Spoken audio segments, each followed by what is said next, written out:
దూరపు కొండలు నునుపని వాడెవడో చేసేటటువంటి దాని గురించి మాట్లాడుకుంటాం, కానీ మనం చేసేది ఏంటో ఆలోచించుకోకపోతే ఎట్లాగా? ప్రాక్టికల్గా ఇక్కడ ఒక అంశం ఏంటంటే, ఇదివరకు గుండు సూది నుంచి ప్రతి ఒక్కటి మనం విదేశాల నుండి కొనుక్కునేవాళ్ళు.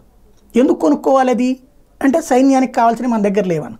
ఇప్పుడు అయ్యే మన దేశంలో తయారు చేస్తుంటే అక్కడ ₹1,00,000 అయ్యేది ఇక్కడ 50,000కే వస్తుంది.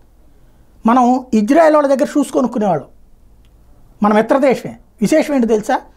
ఆ ఇజ్రాయెల్కి మనం అమ్మేవాళ్ళం, అది మళ్ళీ మనమే కొనుక్కునేవాళ్ళం. అది విచిత్రమైనటువంటి పరిస్థితి. ఇది మోడీ సర్కార్ వచ్చాక తెలిసింది. సరిగ్గా 10 ఏళ్ల క్రితం వరకు ఇది జరిగింది. సైనికులు బోట్ల ఇజ్రాయెల్ నుండి ఒక్కో జత 25,000 పెట్టి దిగుమతి చేసుకునేవాళ్ళు.